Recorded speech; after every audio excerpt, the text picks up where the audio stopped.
My name is Diana Madsen. I'm the Government Affairs Director at Sierra Business Council and the Director of the Sierra Climate Adaptation and Mitigation Partnership. And today you're on the Sierra Camp's webinar on practical tools and resources for climate planning in the Sierra.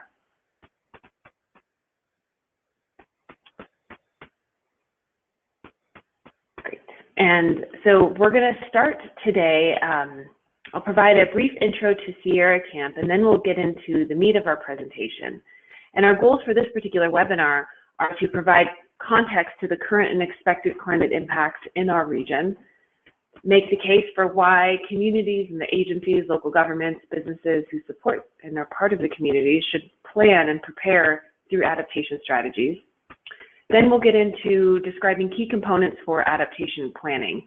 So what are the different resources available? What are the first steps to take? What are the goals in mind when it comes to adaptation planning? We'll talk through these resources and the different tools, providing a complimentary handout for you to take home and reference as you move forward with adaptation planning. And then we'll talk about Sierra Camp as an informational and resource hub for adaptation and mitigation. We are designed and created to help you move forward with adaptation and mitigation activities in the region. One thing to note is that the tools and resources featured in this webinar are primarily adaptation focused. So we've done others on the mitigation side, and this one is looking at how to prepare for the current and expected impacts of climate change. So moving on to housekeeping.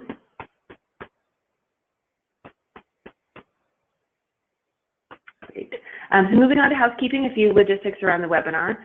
We've prepared a handout that you can actually download right now. It's in the GoToWebinar control panel on the upper right of your screen. There should be download available that you can open up and document. You'll take a look.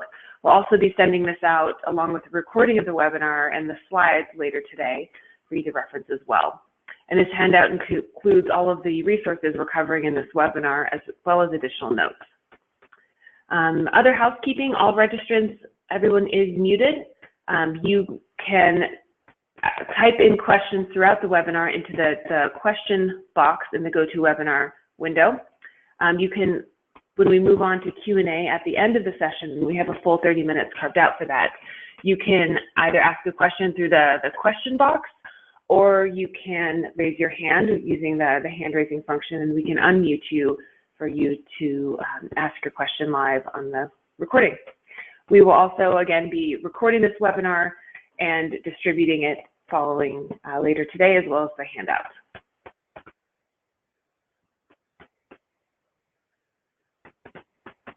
So a quick overview of Sierra Camp, the Climate Adaptation and Mitigation Partnership.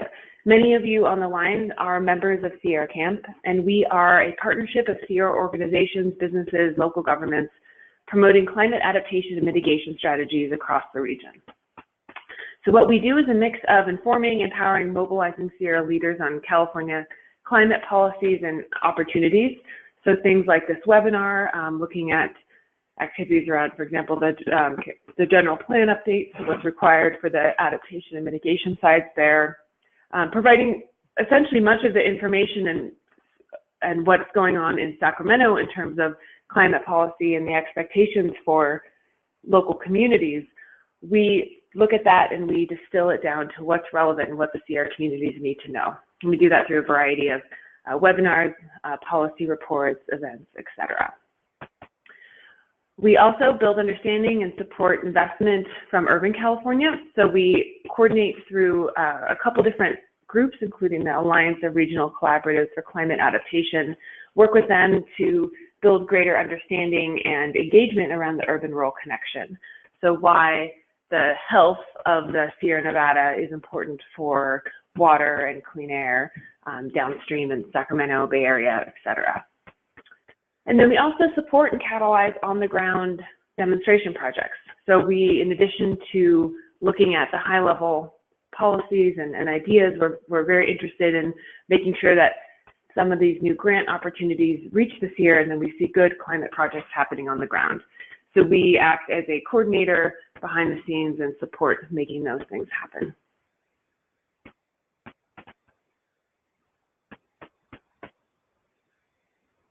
And here is a snapshot of the Sierra Camp membership. We have a variety of local government, business, and nonprofit groups who come together through the Sierra Camp banner. And we hope many of you will consider joining Sierra Camp as well. More on that at the end.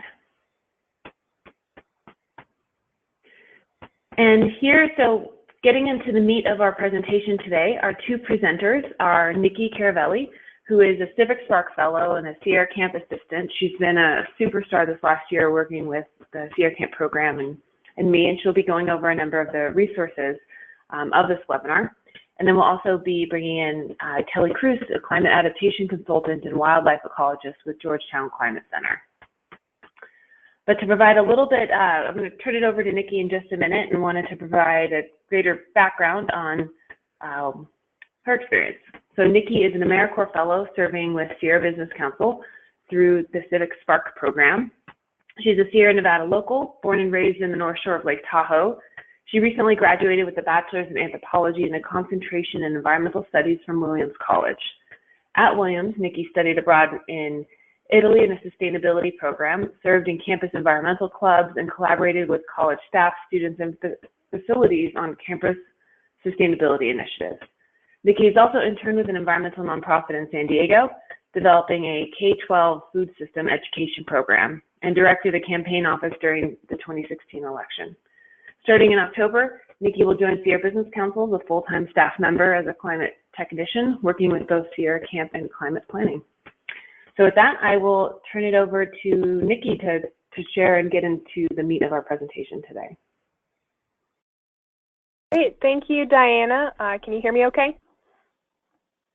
Sounds great. Awesome. Hi, everybody, and welcome to our webinar.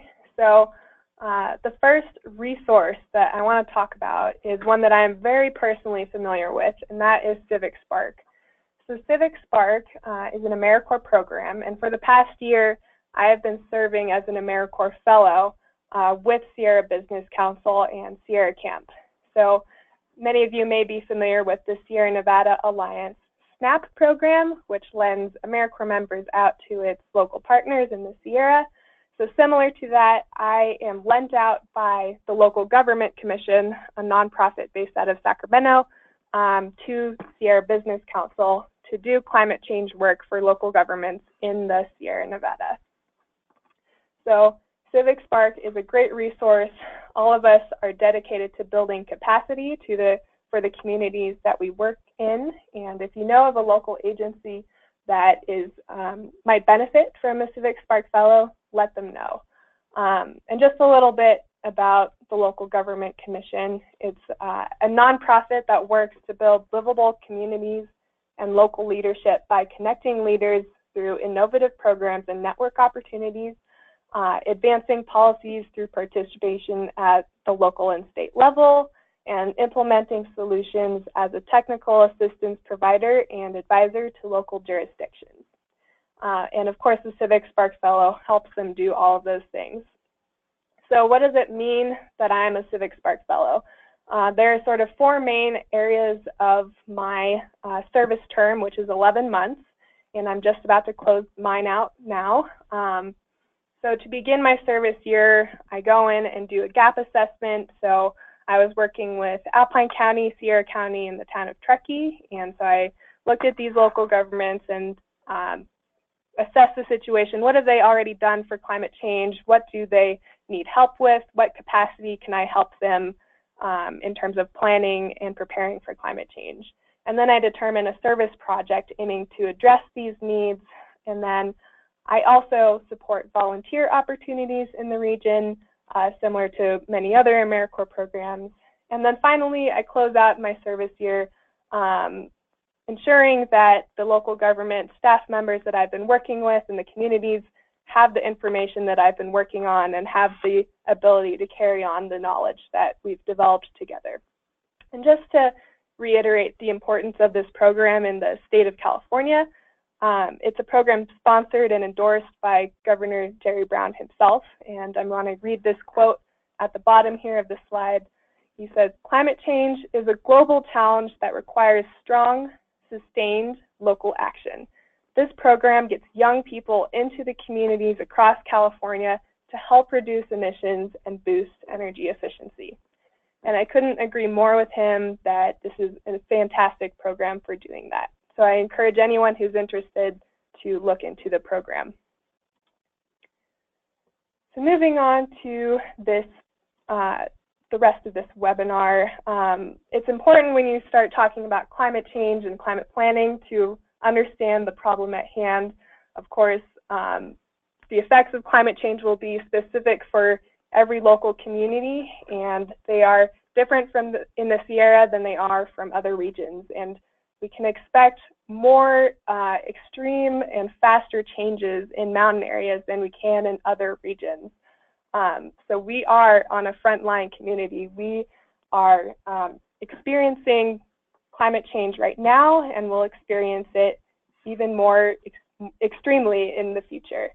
And as I'm sure many of you are aware, 2016 was the hottest year on record, with 2017 following close behind. And so that has major implications for us depending on how well we do at greenhouse gas reduction. And some of the effects that we can experience, there are two sort of main ways that you can categorize them and that I like to think about them. On the one hand, you can see sort of more extreme precipitation events and increasingly intense storm events, such as the ones that we experienced this past winter with the atmospheric river events. And these are expected to occur more and more often and more severe, though more distance in between these events. So more extreme precipitation, but less frequently over time. So the other sort of main category would be mega droughts. So like the past 5 years that California experienced, we can expect more longer, hotter, and drier spells of drought in between the mega storms that we will see. And some of the associated effects that we know very well are decreased snowpack, more early season snow melt rather than later in the season, more rain rather than snow, abnormally large amounts of precipitation over short time spans, which can lead to flash flooding and landslides. I know we had flash flooding up in Plumas and landslides all over I-80 and Highway 50 this summer and many other places. And then more on the drought side, moderate to severe water shortages, hotter, drier conditions, tree mortality and bark beetles, and of course, more frequent and severe wildfires. So I say this not to freak anybody out, but so that we understand sort of the variety of effects that are regionally specific to us. Now you may be wondering, well, that's all well and great, but how do I find out about my specific community? Well, there are resources out there, and I've compiled them here on our website at our climate effects page, which I will open up right now just to familiarize you with it.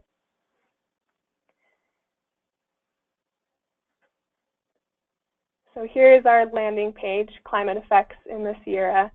And on the top, there's a description of all of the effects that I just described. And here you can click on this and it'll link to news articles about the expected effects or effects that we've already seen. Or if you're more scientific, you can click on the primary source behind these effects and look at the data behind it.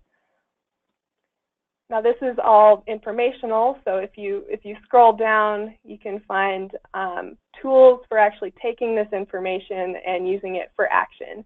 So all of the tools on this page are more designed for looking at the climate effects and what to do about them. So going back to our slides, I want to just talk quickly about one tool that will be, I'll talk about more in depth later, but I'll quickly highlight now. So CalAdapt is developed by the California Energy Commission, and it features climate projection tools that are specifically designed for adaptation planning. All the data here is California specific and extremely user friendly. So for instance, you can download the graphics and data here or upload your own data to see how it compares. There are also tools here that are not available anywhere else. For instance, there's a snowpack and wildfire projection tool, which is definitely really useful to us.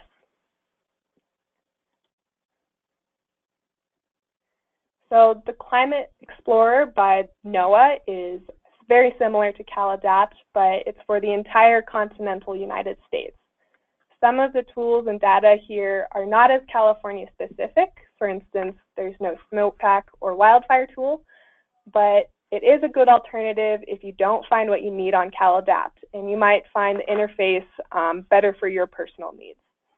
So you can use the Explorer to look at data by county, city, or zip code, and take a tour of the resource. It's also just one of many tools on the U.S. Climate Resilience Toolkit, which I will explore more later in this presentation. So now moving on to actual adaptation planning. Why should we care? We all know climate change is already happening and will continue to affect us. And so now we need to know that creating a plan can save and improve lives. If you take a look at Hurricane Harvey and Irma that just shook the Gulf Coast in Florida, lives could have been saved, infrastructure could have been saved, all of these people could have been drastically had their lives saved if we had a strong plan in place to ensure that those disasters are prepared for, that we have emergency plans to deal with them, that we have emergency plans that are up to date with the latest climate change science, and that everyone is has the training and tools that they need in order to prepare for these events. And although we know we're going to do our best to sort of mitigate these effects by trying to reduce our fossil fuel use, we do have to be prepared to face those effects, regardless of mitigation, which is why adaptation is so important. And not only is it important for the direct impacts, but they can also help us create more sustainable communities in many ways. So now, just to make sure we're all on the same page, I want to go over 3 key terms that are important in adaptation planning. You may already be familiar with them, but mitigation refers to reducing any action that reduces greenhouse gas emissions and slows the effects of climate change. So an example, adopting and implementing an energy action plan, as many Sierra communities have already had. If you're doing energy efficiency measures, installing renewable energy, investing in carbon sequestration, those things are all mitigation related. The second thing is adaptation. So preparing for the current and projected regional impacts of climate change to reduce their intensity. And of course, that would look like an adaptation plan or changing your hazard mitigation plan to reflect climate change, building a firewall. All of these things are adaptation related. And then resilience would be the end state. Resilience is the ability to withstand the impacts of climate change, and it is really what happens once you have adapted. You adapt in order to become resilient. So an example would be if a flood event or a wildfire comes through your community, everyone is still standing, buildings are intact, energy systems are running, that is a resilient community. Now, it should be noted that there are many actions that can have both mitigation and adaptation benefits, like forest restoration. For instance, if you restore meadows and forests upstream, then if there is a flood event or extreme precipitation, then that water can be more easily absorbed into the ground and filtered and distributed over a longer period of time. And that way, the downstream lakes and rivers are not flooded and inundated by excess stream flow. So for instance, take Oroville.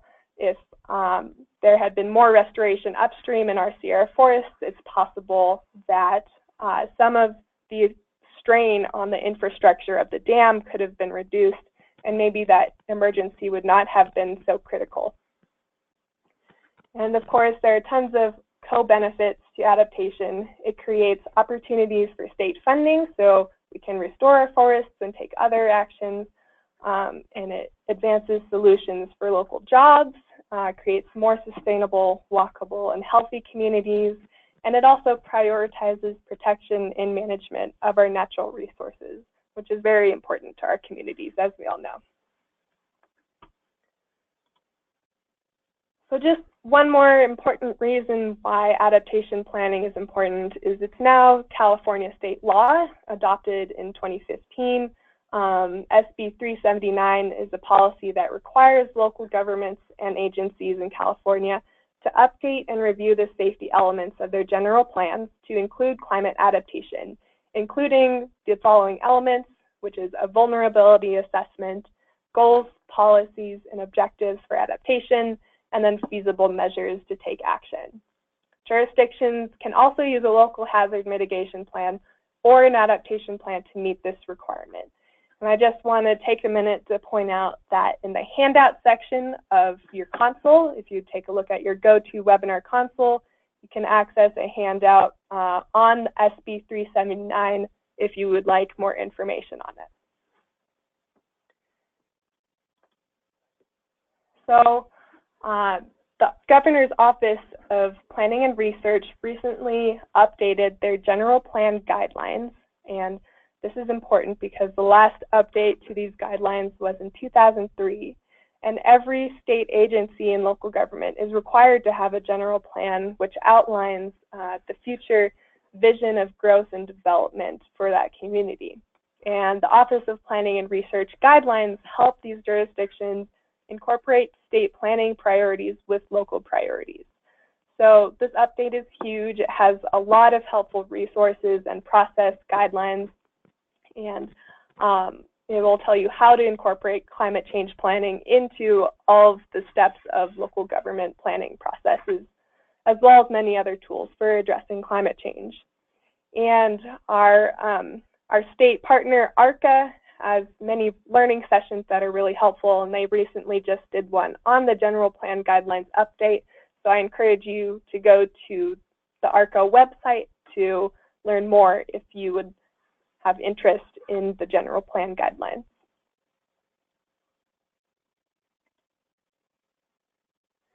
So before we get into the tools and resources portion of the webinar, I just want to talk briefly about what an adaptation plan looks like. And of course, there are many different variations on this, but these are some of the main components that I've found.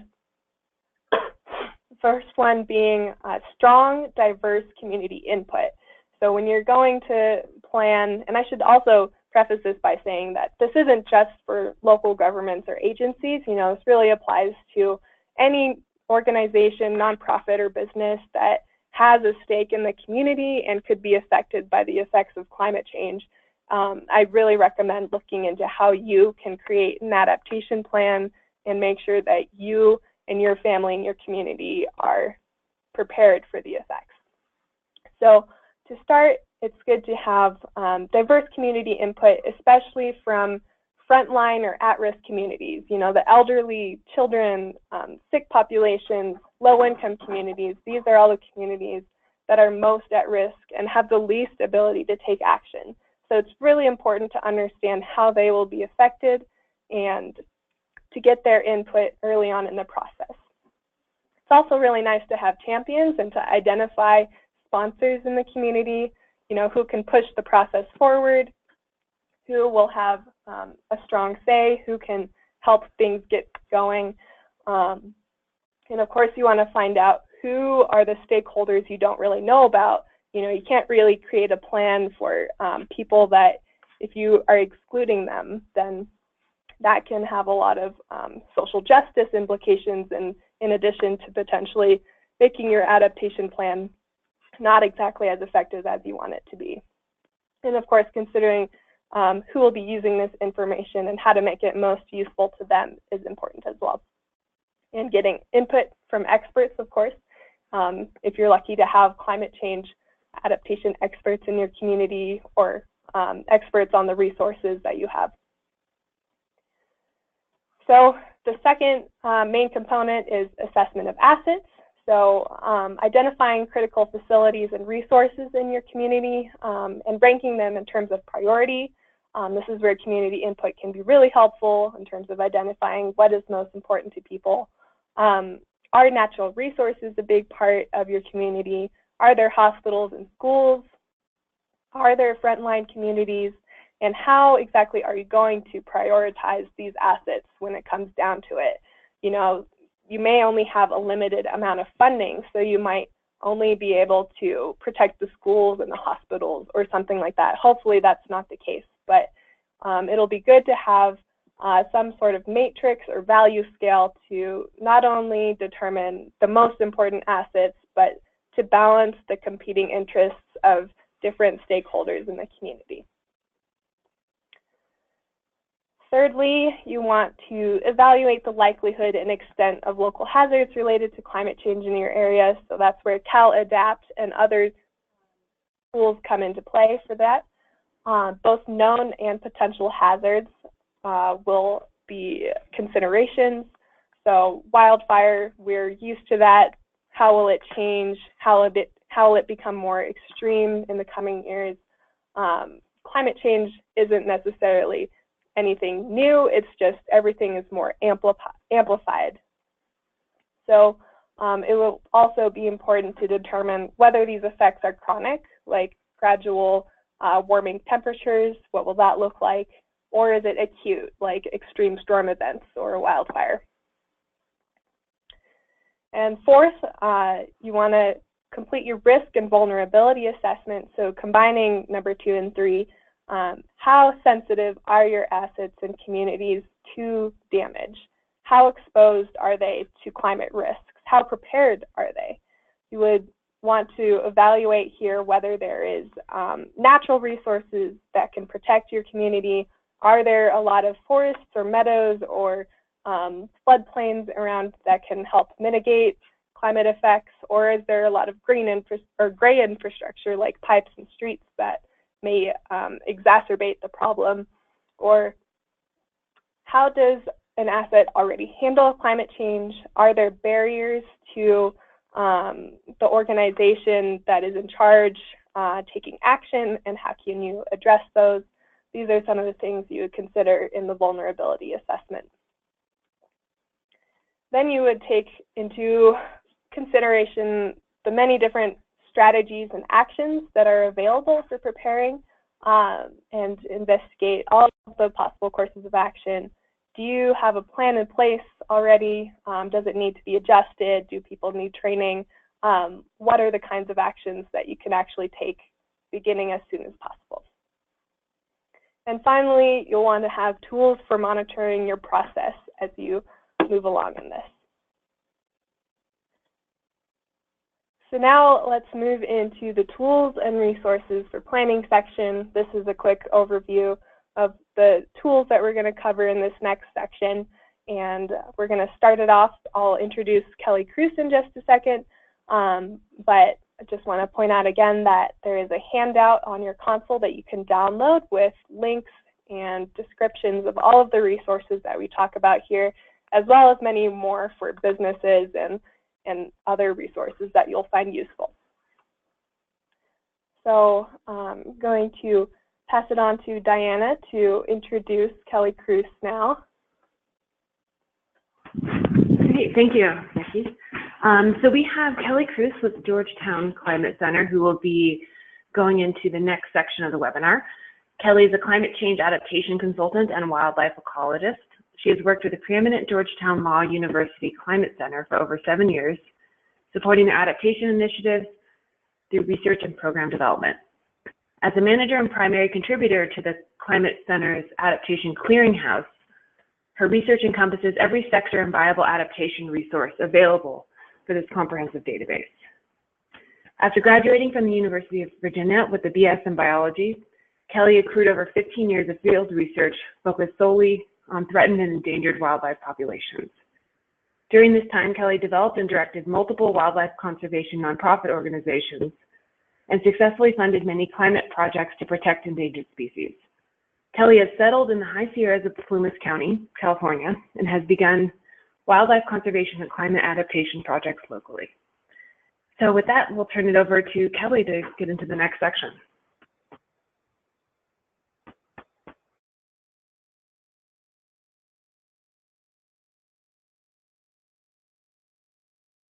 Well, hello, can you hear me? Yes, we can. Oh, fantastic. We are sharing my screen. One moment.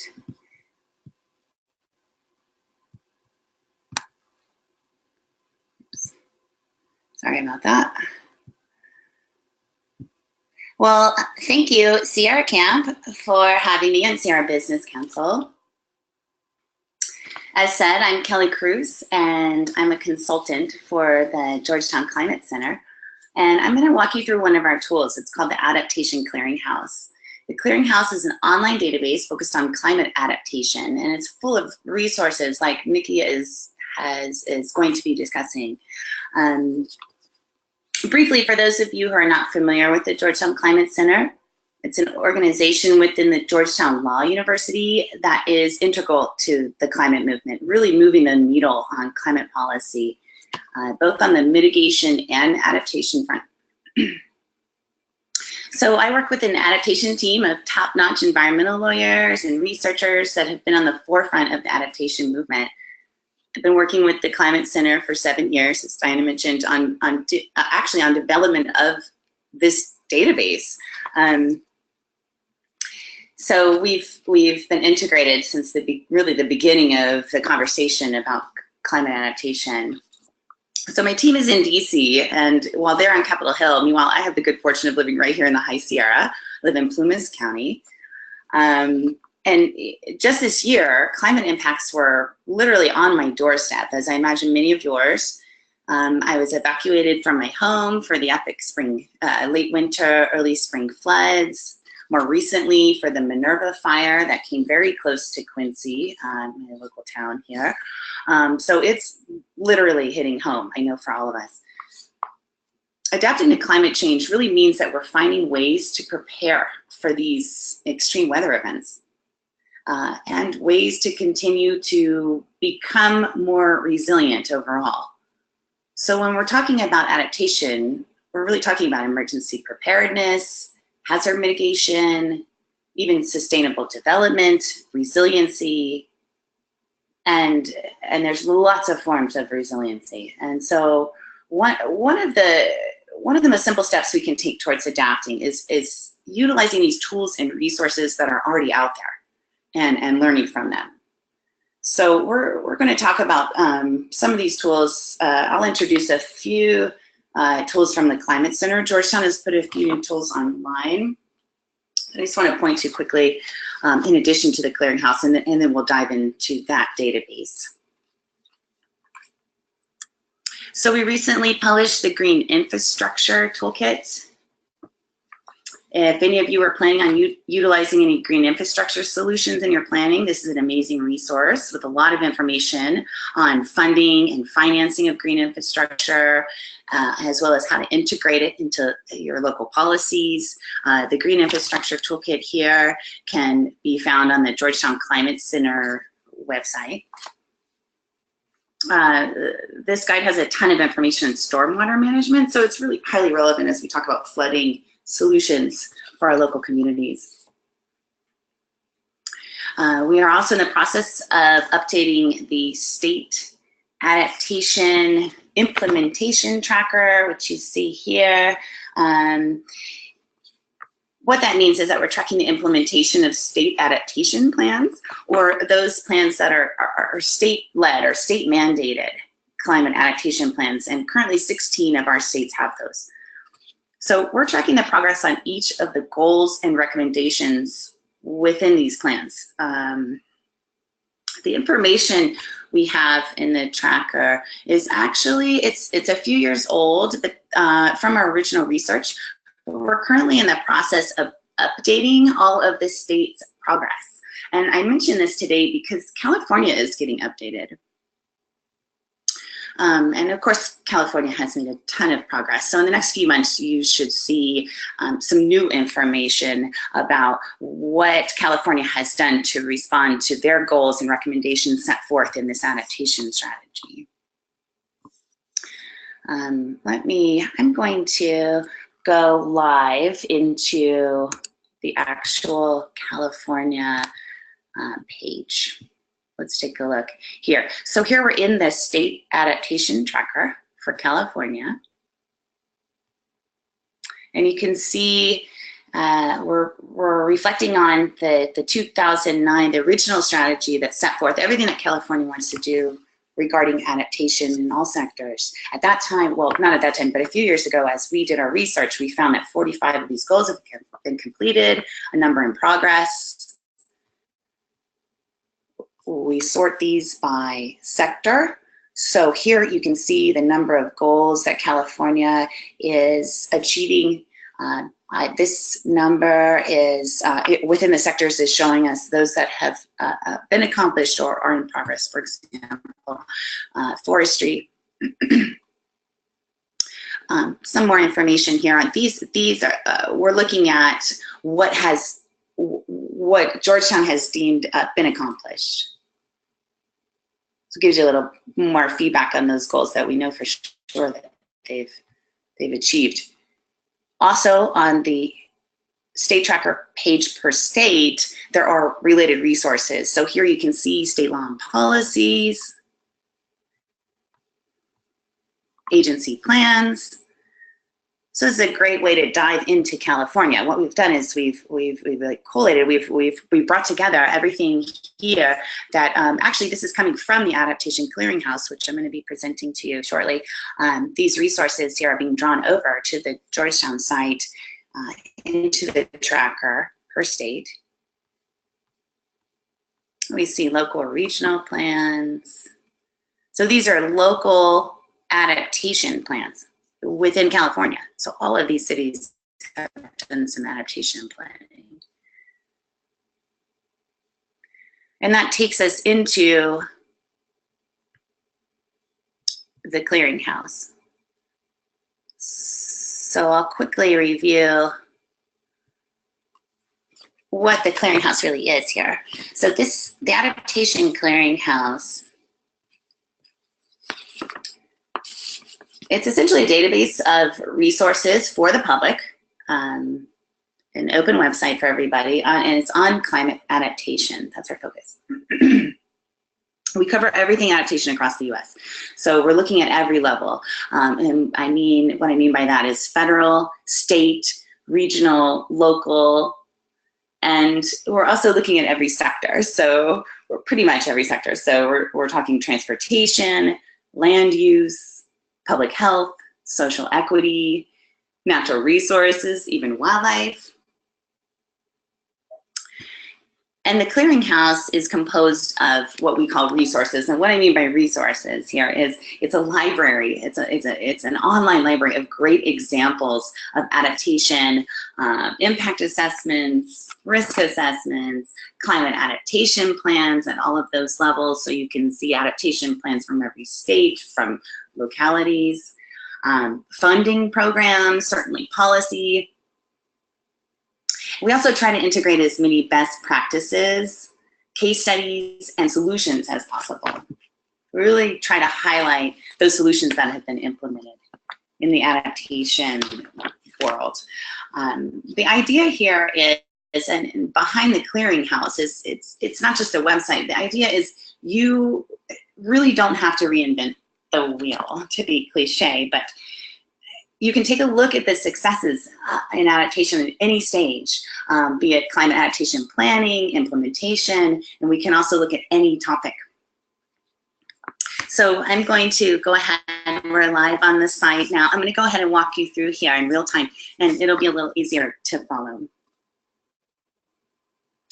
So there's a lot of information in the clearinghouse. This database is chock full of great stuff.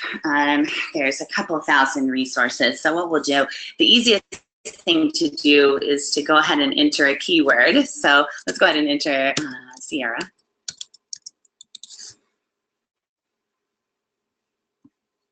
And so while we're nationwide, we're fortunate to have a number of resources that are locally focused.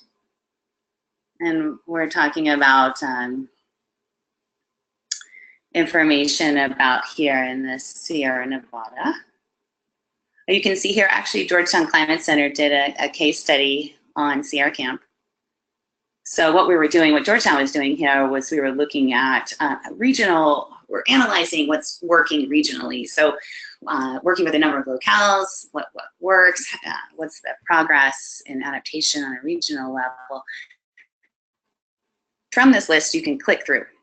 So each resource has its own page in the clearinghouse.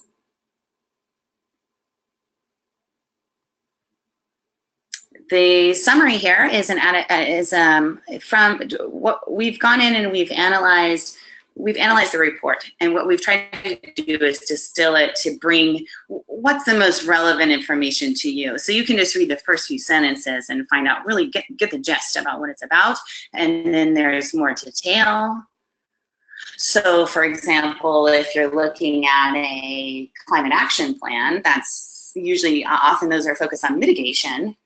What we'll do is, if there is an adaptation portion within that plan, we'll go ahead and highlight that in our summary. So you don't have to go and read the entire report. The other access point is that from here, you can go ahead and just go to resource. So now we're going to the original report or resource. So you can take a look at our summary, or you can just move right through to what you're looking for here. And this is the original report, and a little bit of a plug here for the case studies done by the Georgetown Climate Center. So let me show you some other ways to search all this valuable data. We also have, from the homepage here, we've got some featured sectors. You can also go into the sectors tab. Here you can see how we've categorized all of this adaptation type sectors. I'm just going to demo ecosystems. Oh, let's go. Here we go. So what we're doing is we're sorting the material for you. You can come in and you can see popular resources, and what we mean by popular here, what's floating to the top, is that our users, our members, have given a rating to these resources as being the best. And so we're floating them to the top for you, so you can see some of the biodiversity or ecosystem focused resources here. You can also, if you're new to thinking about the adaptation field as relevant to this sector, so what does it mean to think about climate adaptation and ecosystems? So we've chosen some more introductory material, and these are tabs along the side that you can use to sort the information. And for us, ecosystems encompasses forests, wildlife, fisheries. So these tabs here allow us to sort without doing any searching. Perhaps we're interested in what's happening in climate adaptation for fish.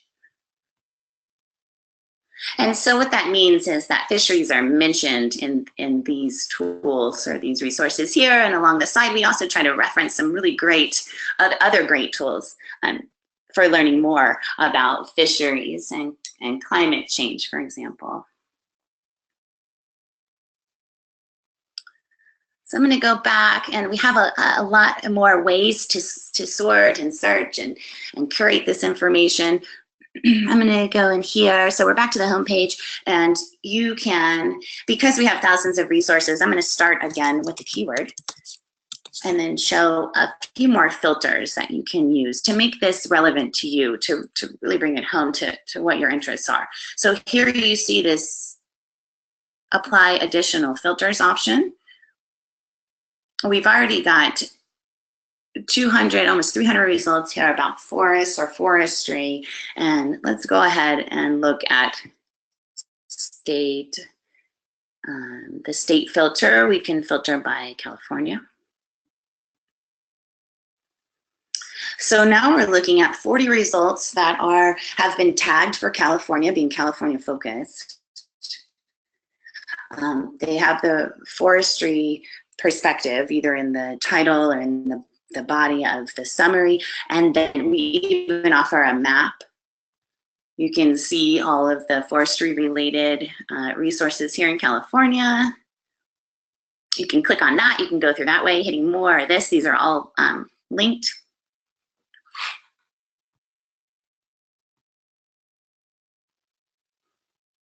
And then below is the list that matches your search criteria. So there's just a ton of information here that may be useful to you in your various focal fields. But we can continue to apply filters. So I'm just going to give one more example. Another filter area we have is called resource category. So if I select funding, and now we're down to 3 results, which isn't that much, but let's think about this. We're talking about active funding programs. So let me clarify what funding means for the Adaptation Clearinghouse is these are ongoing programs. We can't really highlight all the great funding opportunities that have occurred in the adaptation movement over time, but what we do try to do is bring to you some existing funding.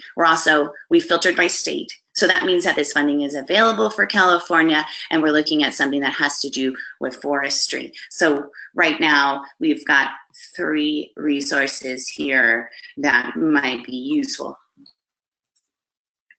if you're looking for some California-based funding.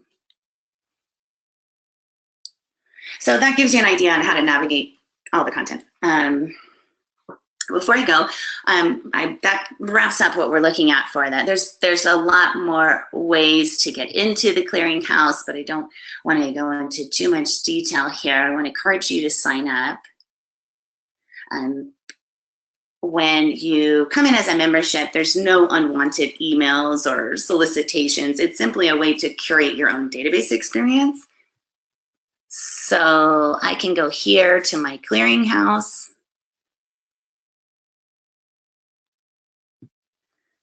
And obviously I registered, and what you can see here is that there's interest areas. So these are the interest areas that I've chosen to curate my clearinghouse and this web portal. So these interest areas translate here. So all of the relevant resources in these areas are showing up here. New meaning 2017. I can go in and I'm interested in oceans. And this allows us to see what is related to California and oceans and my other interest areas. So it's really isolating those things that match all of my interest. Another great feature is the My Resource List. And this I want to point out because here you're deciding what to add to this resource list. You're bringing in resource. You've gone in, you found all this great stuff, but maybe you don't have time to read it. So I can save this to come back later.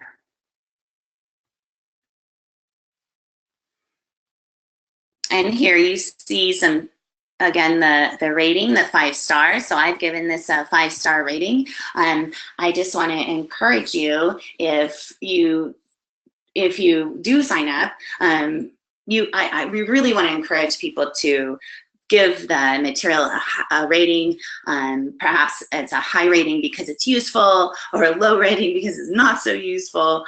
But what we're trying to do, what I feel this does, is it brings this sort of 2-dimensional platform into a 3-dimensional space. We're creating a conversation around what resources really are valuable and making it easier to find. There's a lot of ways in which those that are highly rated are floated to the top. So what you're doing is providing that perspective to other users. And so we can elevate those tools and resources that work the best for us. So that's actually about it for my demo. Please go to adaptationclearinghouse.org for yourself and sign up. And before I hand it off,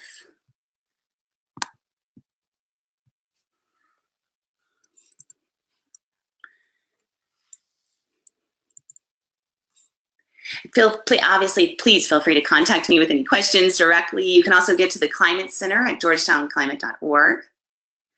Here we have the URL, adaptationclearinghouse.org.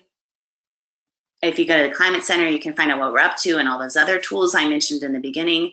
I definitely welcome any questions. We also love if people have resources to submit. So if you're working on something great in the adaptation realm, please submit it to the clearinghouse. We'll analyze it. We may put it into our database. And then as far as I know, we have some Q&A at the end of the session if you guys have any other questions for me. And with that, I will hand it back off to, if I can figure out how to do so, hand it back off to you guys. And thank you so much.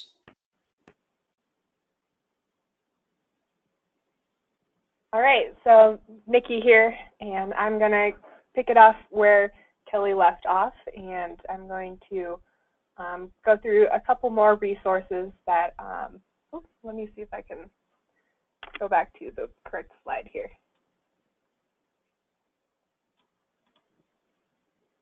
There we go. Okay, so that was a great overview of the Adaptation Clearinghouse, and I just want to give you another option that is very similar, and just in case you didn't find the resources you're looking for there, you might be able to find it at the Climate Adaptation Knowledge Exchange, or CAKE. This has a lot of different tools and resources, some of which are very similar to the Adaptation Clearinghouse, but a little bit of a different interface, different organization, so you may find if you like this one better. I encourage you to check them both out and see what works best for you. So similar to the Georgetown Clearinghouse, there are a lot of reports, case studies, and resources here. CAKE is a little bit more natural resource focused than the Clearinghouse, but it does clearly vet and organize the best information available, and is constantly updating. So you can also send your resources and information and updates to CAKE, and they will put it on there. And I'm going to just click here and go give a brief walkthrough of this resource as well.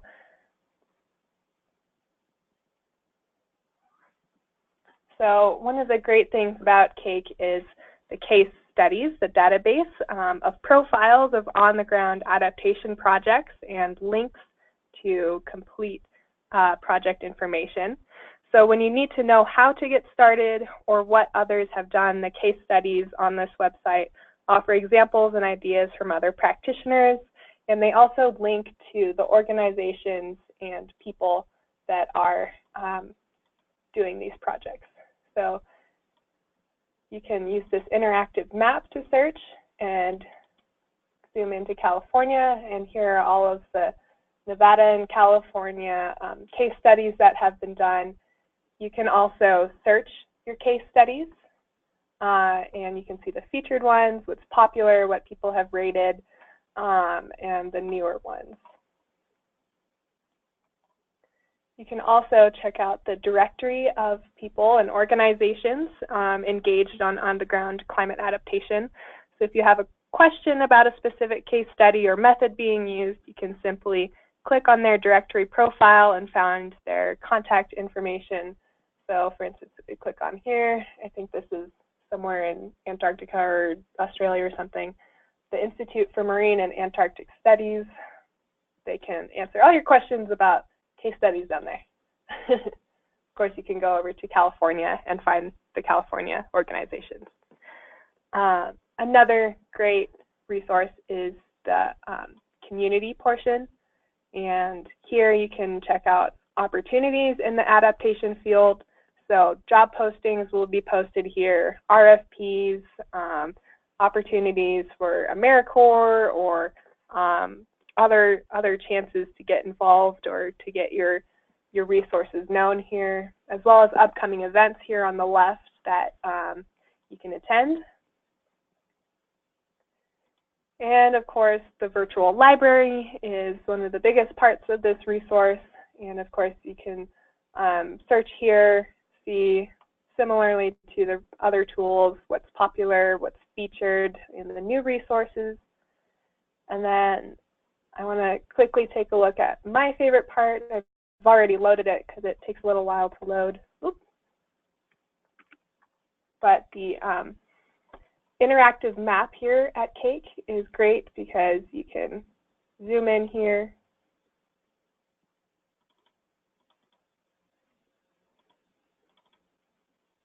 And then as soon as it loads, then you can see all of the different case studies and people here. So you can click on the different documents that have been populated in California and reach out to those organizations and see what they've done. So CAKE is a great resource, and I encourage you to check it out. A little different than the Clearinghouse, but complementary, I would say. So going back to our presentation here, the next tool I want to talk about is CalAdapt, as I already briefly touched on. So it's developed by the California Energy Commission and built with the energy sector in mind, but it's in fact usable for almost all aspects of community planning when it comes to climate change. So in addition to volumes of climate impact research, you can find tools, data, and resources to conduct your own research, develop adaptation plans, and build applications here. So I'm going to do a quick walk through here because I do really think that this resource is going to be the cornerstone of adaptation planning in California. So as you can see, there are a number of different tools and resources here. You can look at annual averages of temperature and precipitation. There's a snowpack tool. There's a wildfire and sea level rise tool. CalAdapt is really user-friendly and open source. You can have access to primary data if you click on the data tool up here. And as you can see, you can get it in a variety of different formats, which is great.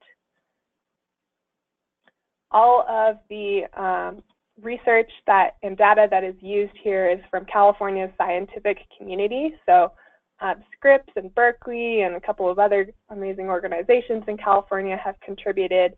And this is really as localized and downscaled and up-to-date as you can get when it comes to climate projections specific to California and for Sierra. So now I want to dive into one of the tools, the snowpack tool. And this tool helps you explore the projected changes in monthly snow water equivalent, a common measurement of snowpack for California. So you can see at least in this first visualization, you can see all of the snowpack, and this is for the month of April. And you can see it averaged over 10-year decades. So if you look at this sliding scale here, we can play this animation and it will show us how snowpack changes over time. And I should also note that this is for the climate emission scenario RCP 4.5, and you can change that to 8.5 and see how that looks differently. So I'm going to change it right now and run the animation again. And then you can take a look at different climate effect scenarios, or warmer or drier or cooler or wetter scenarios. These ones are the ones that the state of California uses and recommends. So a great tool, you can download the data for these visualizations. And then if you slide down, you can go actually location by location. So right now it's defaulting to South Lake Tahoe. So I'm going to click on this and change the location to Truckee.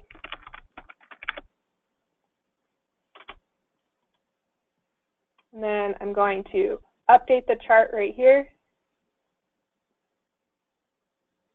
And now you can see what snowpack looks like over time in Truckee. So from 1960, you have historical data, and then you have projected data from there on out. So again, this is for climate emissions scenario 4.5, and just a little bit about emission scenarios. These are internationally accepted models for climate change and greenhouse gas concentrations in the atmosphere. So 4.5 is a more moderate emission scenario, which would peak around 2040, whereas 8.5 is much more severe and peaks around 2100. So the change is pretty drastic sometimes for these tools when you switch between the two. And you can compare a number of these different models by clicking on these checkboxes. So as you can see, the different models show and populate. And you can take the average of all of these here at the quick stats, and you can change the decade for the annual average snowpack here. So if we're looking at 1950 and 1960, we can compare that to 2050, a whole century later, and see how that compares. And there is much less snowpack average in April for this time.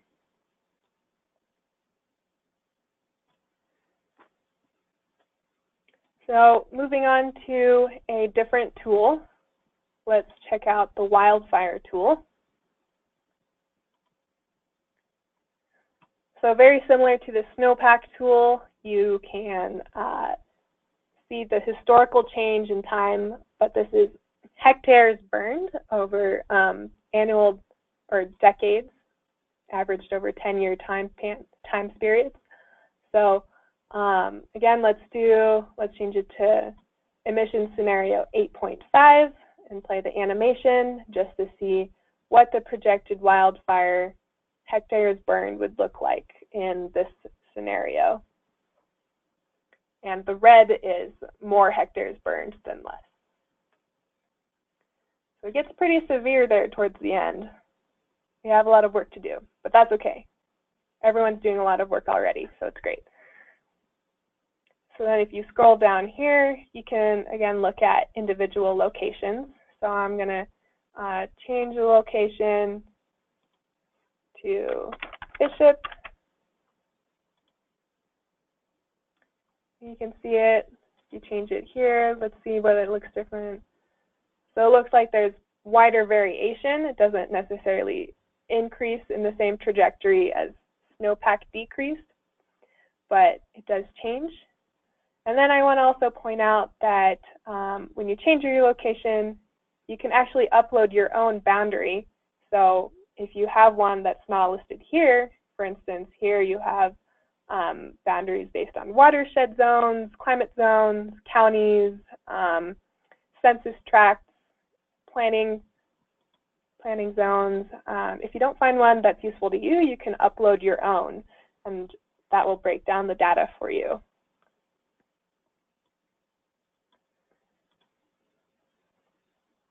So again, that's a really great tool for comparing different climate and emission scenarios for wildfire.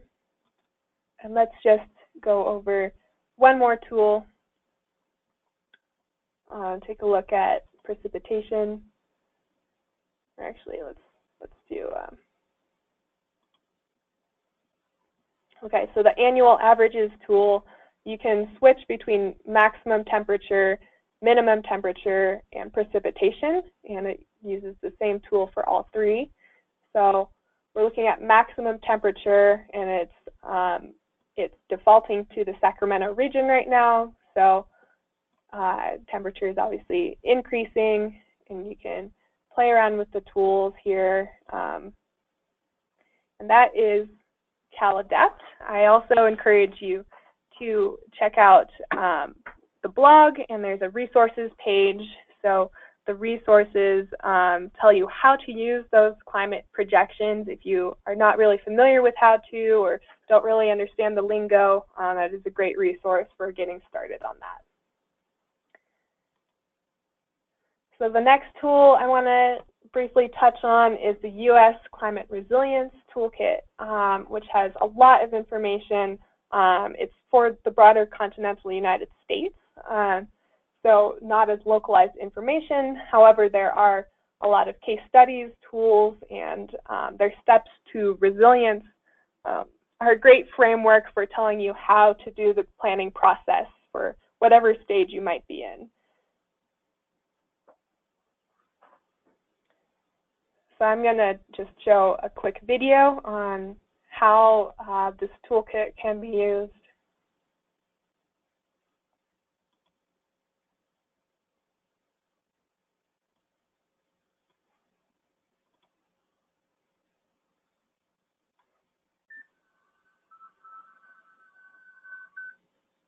Overcoming climate challenges is nothing new. Just ask any American farmer. So just because we've got rain and snow in California does not mean we're anywhere near the end of this crisis. The climate system delivers surprises as it continues to change. Its past conditions are no longer the best guide about what to expect. Communities, businesses, and consulting climate experts can use scientific tools to adapt.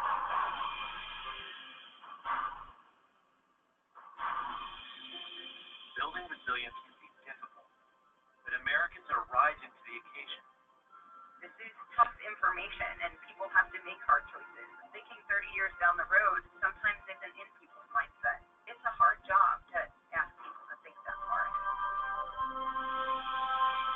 The Climate Resilience Toolkit offers a 5-step process to help identify problems, determine vulnerabilities, investigate options, evaluate risks and costs, and take action. This site features decision makers across the nation who are using data and tools to reduce their risks and protect their investments. I'm going to use this research data to influence my decisions on my operation, to make my bottom line better, my livelihood for my family, our economic viability into the future. You'll find dozens of powerful decision support tools, including the Climate Explorer. Whether your focus is on rainfall, temperature, and drought, or on sea level rise, vulnerable populations, the Climate Explorer allows you to look at climate stressors and their impacts at the same time. When I was in high school, I could walk out there several hundred yards. Now, you have to have a boat to get out there. So sea level rise that's occurring, that's causing that, is something we had to take into account when we built this structure. Visit the topics section to review summaries condensed from authoritative sources such as the National Climate Assessment. Each topic offers steps that communities and businesses can take to build resilience. If you need help, explore our offering of training courses, or reach out to a climate expert near you who understands your community and your issues. As state climatologists, we're going to monitor it closely. We're going to put it in historic perspective. We're not climate change advocates. We're really monitors delivering the message of what we're seeing. Building resilience means doing business and planning for the future using the best available information. The Climate Resilience Toolkit helps you start or continue becoming more resilient and climate smart.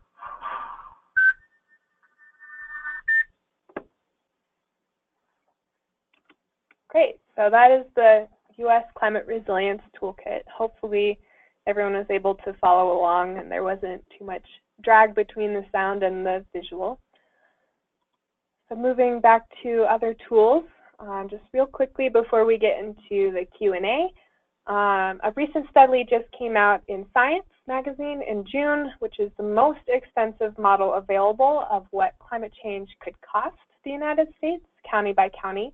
And this is a major breakthrough for the field of climate economics. It covers damage costs related to agriculture, crime, coastal storms, energy, human mortality, and labor.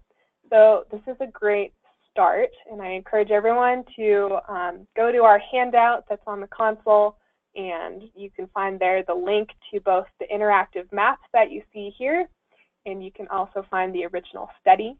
But I do want to note that this paper is definitely not locally specific. For instance, it doesn't incorporate losses that might occur related to the outdoor recreation industry and other Sierra-specific economic metrics.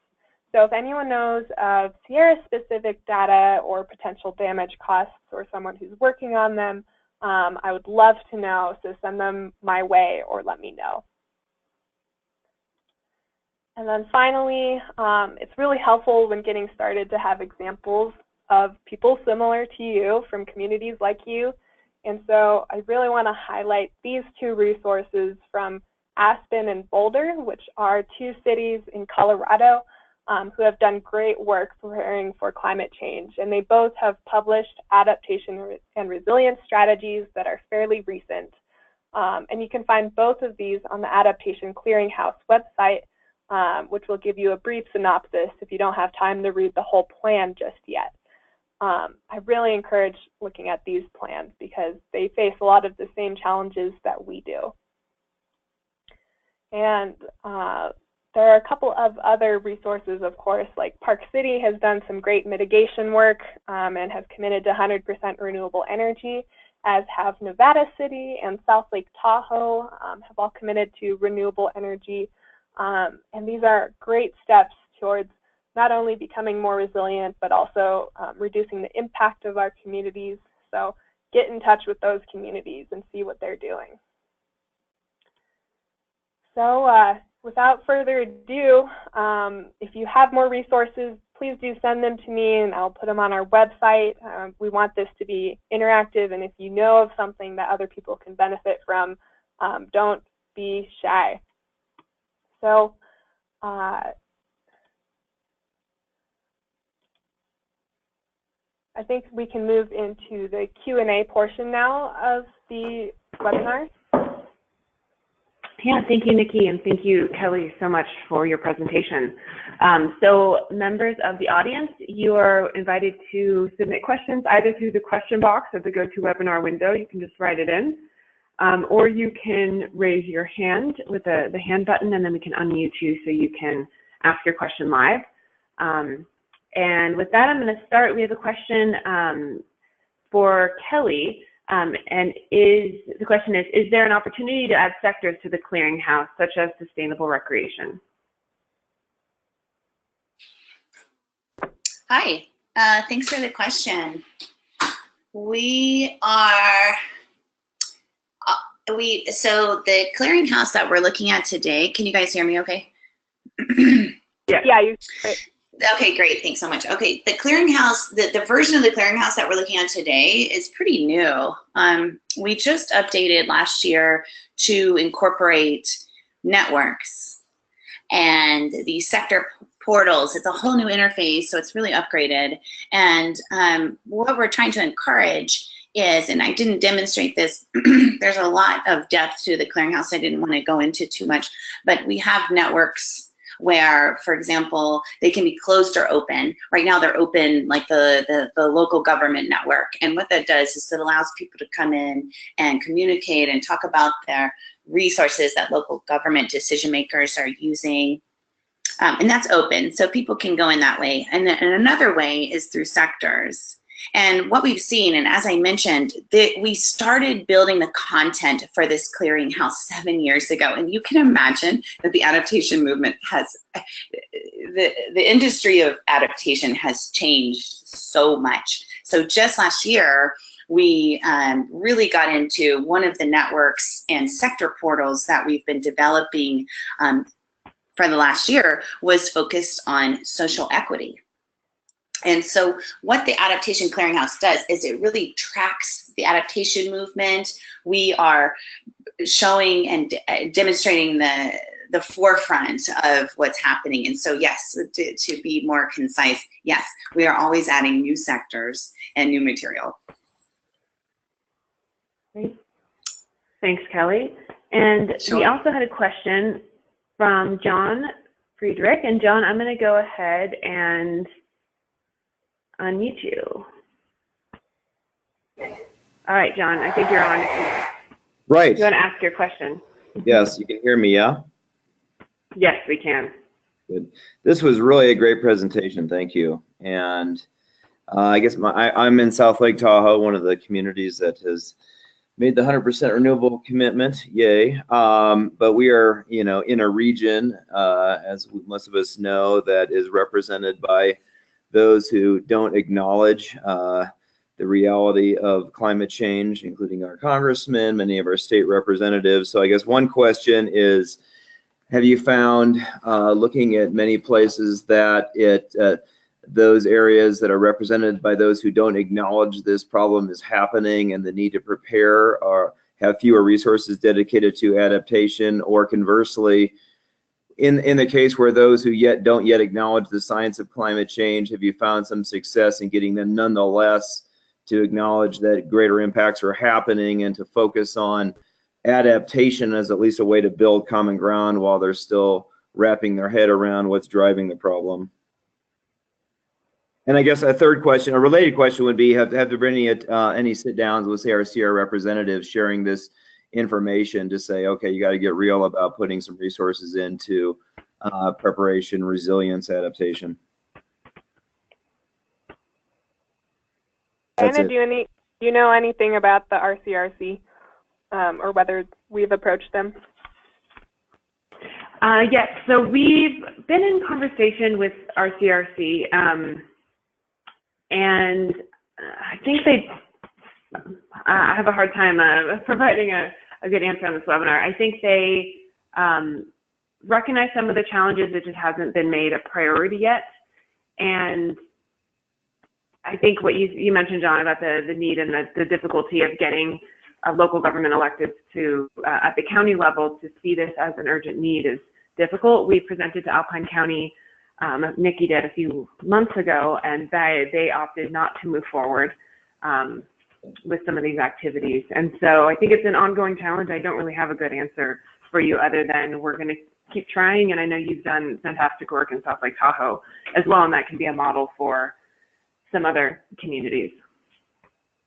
I want to jump in as well and say that here at Sierra Business Council, we have developed energy action plans for a lot of communities in the Sierra, and not all of them have been receptive to the climate change message. So when we go into those communities, we talk about it a little bit differently, and we frame it from in terms of energy savings, cost savings, and independence and resilience. And so there are ways to talk about climate change without using climate change. I mean, everyone around here cares about, wildfire and tree mortality. Not everyone is aware that that is exacerbated by climate change, but you can still come up with plans and tools and get people organized around those common values of protecting our natural resources in our communities without using those specific words of climate change. So right. I think I've seen that success.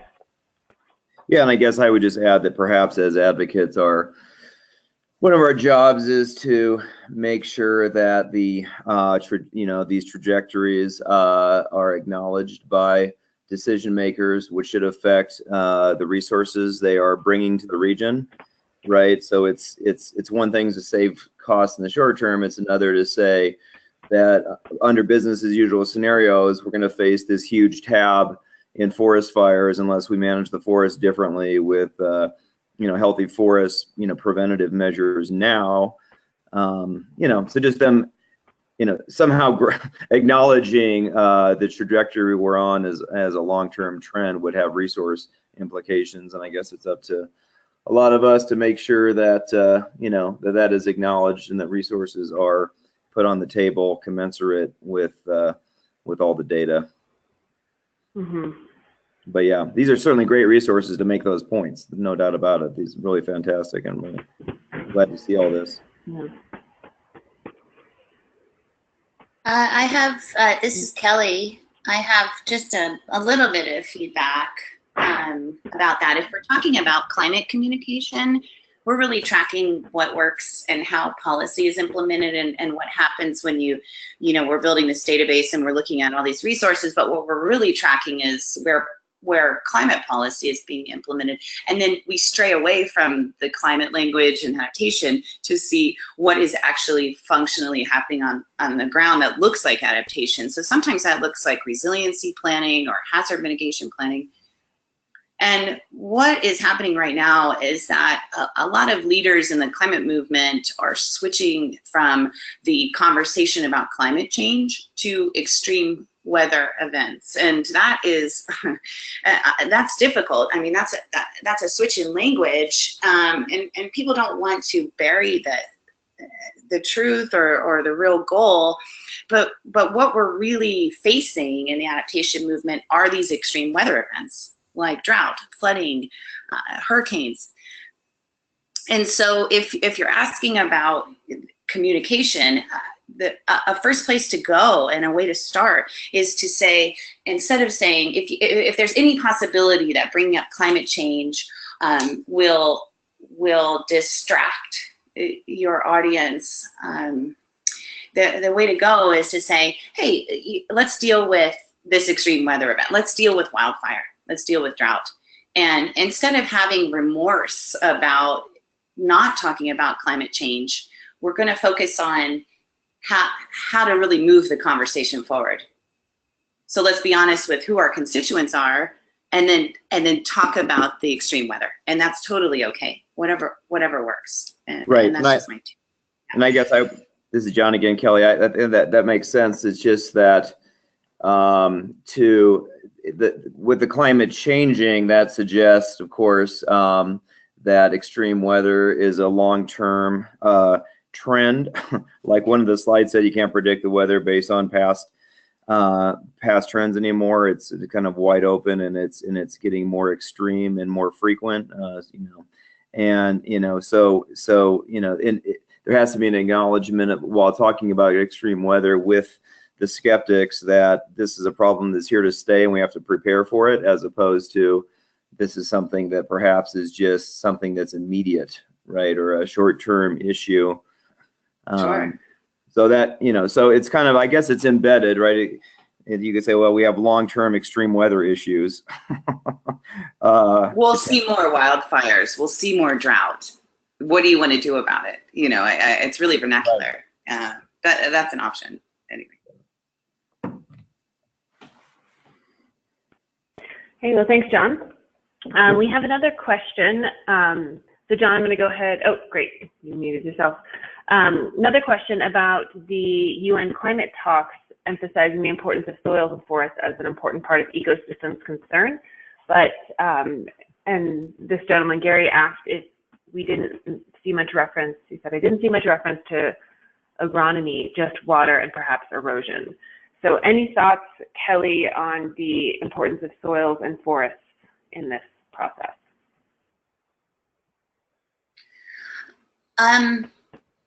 Sure. Those two topics in particular, the nice bridge between mitigation and adaptation. So mitigation being, how do we sequester carbon? How do we curb climate in the long run? And then adaptation, how are we responding right now? What do we do today, and how can we become more resilient? And I'm fascinated with this intersection, because what's amazing when we talk about soil or forestry, we're talking about something. So let's bring it to soil to be more clear. So I actually have friends here in the Sierra that are looking at, they're trying to, in the lab, they have to go in and look at soil molecules and figure out how much carbon is stored in each molecule for a soil type. And so we're really talking about sequestration. So a healthy soil, how much carbon does it hold? And what the research is telling us is quite a bit. So a healthy, and we look at a biodiverse ecosystem inside that soil, is actually able to really sequester a lot of carbon. And then you get into integrated agricultural practices. So now we're looking at the adaptation side, like can we have cover crops or mixed crops or something that's more tolerant? So there's a lot of emergent research that's about soil, especially in California. California is really on the forefront too of quantifying what forests can do. So there's a really interesting perspective on a healthy forest, a healthy ecosystem, and even tree species. Different species of trees are able to absorb different amounts of carbon. So when we talk about a healthy forest or maybe a healthy forested watershed, we're really conquering a lot of frontiers here, because a healthy forest has biodiversity, has habitat, but we also have source water protection, water quality, erosion protection, and we're sequestering carbon. So there's a lot of opportunity there. I hope I've answered. There's so much to think about, but that's a really great place to target your efforts in something that's more crossover between both carbon sequestration and adaptation decisions and solutions. Thank you, Kelly. And we are at time now, so we had a few more questions. We will go ahead and follow up with you offline about those, Ashoka and Gary. And so thank you for those, but we do need to end right at 11:30. So thank you to you all for your participation today. Thank you to our presenters, Kelly and Nikki. You'll be receiving a follow-up email later today with the recording, handout, and more information. And hope you all have a great day and move forward on your climate activities. Thank you.